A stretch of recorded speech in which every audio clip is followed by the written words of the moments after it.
अच्छा, so honestly tell me one thing.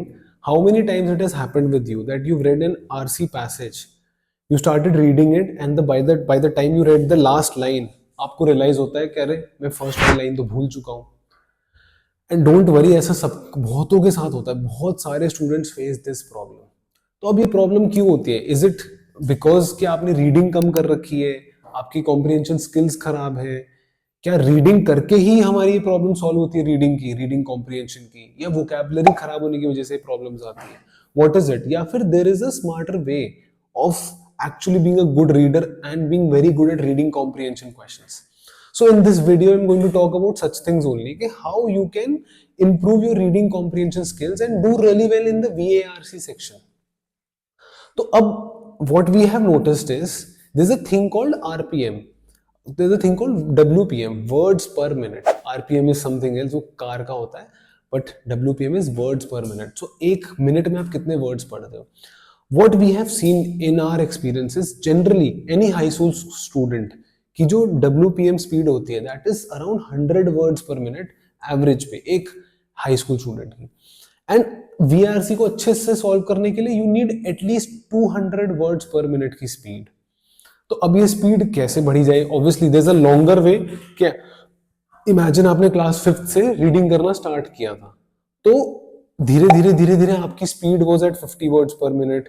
By the time you reached class 8th it was 100 words per minute. आप read करते गए novels, newspaper. By the time you reach class 10th आपकी 150 words per minute हुई.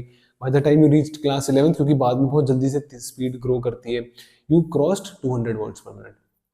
पर अगर आप class 12th में हो एंड आपकी reading speed is still at 100 words per minute, तो आप कैसे करोगे? आप आरसी को कैसे टैकल करोगे, राइट? तो one of the methods that I have seen, जो मेरे साथ बहुत अच्छे से काम किया है, बहुत ही बढ़िया तरीके से काम किया है, that is making a picture out of it. So picture out of it का मतलब क्या हुआ? इमेजिन आप कोई पैसेज पढ़ रहे हो, पैसेज टॉक्स अबाउट इंडिया की जीडीपी, या पैसेज टॉक्स अबाउट कोविड के बारे में बात करता है कुछ भी.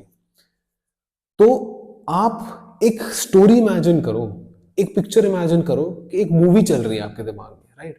Also before I get into this, I also want to tell you कि आपकी जो रीडिंग स्पीड होती है ना, that also depends on which genre of passage you are reading, कि किस पर्टिकुलर सब्जेक्ट पे वो टॉपिक है. Imagine somebody like me when I was in class 11th and 12th, मुझे तो यार इकोनॉमिक्स रिलेटेड कोई भी पैसेज आता था, मुझे बहुत प्रॉब्लम होती थी पढ़ने में. सिमिलरली कोई पैसेज अगर स्पोर्ट्स पे होता था, I would read that passage, मतलब वहां पे मेरी reading speed would go easily above 300 words per minute, बहुत आराम से. पर अगर कोई इकोनॉमिक्स रिलेटेड होता था, मेरे से 100 भी टच नहीं करी जाती थी. Similarly you can find out कि ऐसे कौन से सब्जेक्ट्स हैं, ऐसे कौन से फील्ड्स हैं जिनके ऊपर अगर आप पैसेज पढ़ते हो इट टेक्स यू बहुत ज्यादा टाइम, राइट? तो उसको आप डील कर लेना. एंड उसके लिए मैं आपको कुछ चीजें बताऊंगा जो आप कर सकते हो. But before coming on to this, ये स्टोरी वाली बात, इमेजिन जीडीपी के ऊपर कोई चीज है, तो आप पहली लाइन से ना एक पिक्चर क्रिएट करने लग जाओ अपने दिमाग में.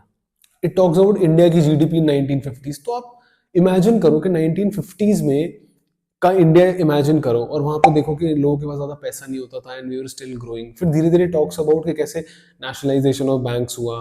फिर take yourself back into that movie. Imagine करो कि मूवी चल रही है, एक ट्रेलर चल रहा है एक मूवी का. इमेजिन कि 1969 में बैंक्स नेशनलाइज होने लगे.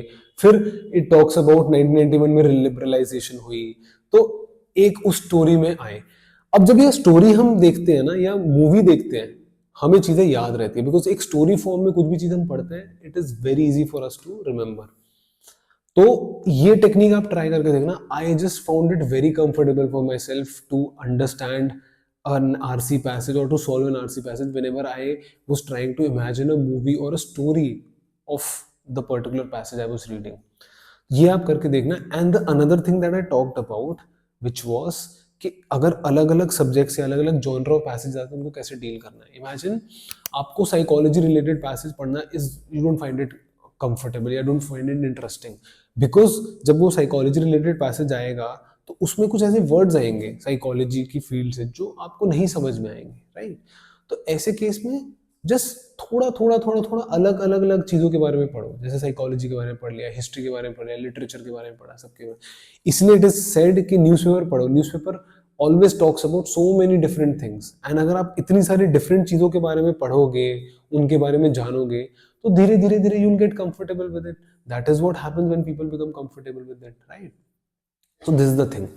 Another technique that you can do, which can help you remember all of the stuff that is being mentioned in the passage, that is, आप ना कोई भी न्यूज़पेपर पढ़ो, राइट? कोई न्यूज़पेपर हो, कोई आर्टिकल उठाओ, read that article with utmost clarity and utmost concentration, पूरी जितनी भी तरीके से कर सकते हो. देन जैसे ही आपने पढ़ा, गिव योरसेल्फ टाइम कि 5 मिनट का टाइम दिया उसको रीड करने का, then keep it aside, then try to write as many things as you can remember from that particular article or passage. आपको verbatim नहीं लिखना, word by word नहीं लिखना, बट आपको उसके मेन पॉइंट्स को लिखना है, ठीक है? और फिर अपने आप को चेक करो कितनी ज्यादा चीजें आप सेम कर पाए थे, लिख पाए थे. तो आप ना उस कंसंट्रेशन के साथ पढ़ना स्टार्ट कर दोगे जो एक्चुअली में एक रीडिंग कॉम्प्रिहेंशन पैसेज को पढ़ना चाहिए. हम जब नॉर्मल रीडिंग करते हैं ना, तो हम थोड़ा पैसिवली पढ़ते हैं. पैसिवली पढ़ना मतलब कि हम बस देखते जाते हैं. We don't read with the intention of trying to remember, registering. हम रजिस्टर नहीं करते चीजों को. बट जब आप इस वाले काम में रजिस्टर कर रहे होगे ना, क्योंकि आपको उसको दोबारा लिखना है, that is where the real thing happens. आपको धीरे धीरे धीरे समझ में आने लग जाएगा, अच्छा मेरे को इस इंटेंशन से पढ़ना है. और when you combine both the things, अगर आप उसको एक मूवी की फॉर्म में पढ़ोगे एंड देन आप उसको लिखने की कोशिश करोगे, आपको मेजॉरिटी सारी चीजें याद आएंगी. आपको ओवरऑल जो पैसेज ऑथर है, उसका टोन, वो किस भाषा में बात कर रहा है, उसकी क्या इंटेंशन है, overall what is the theme of the passage, ये सारे. क्योंकि वीआरसी में क्वेश्चंस आते हैं, main idea of the passage, central idea of the passage, what can be inferred, ये सारी चीजें आती हैं. एंड अगर आपके दिमाग में वो मूवी चल रही है and you are regularly practising newspaper वाली चीज जो मैंने बोला, आर्टिकल्स को पढ़ के और फिर साइड रख के लिखना खुद से, ये सारी चीजें over a period of just 1 month are going to make such a huge difference. So try them, ठीक है?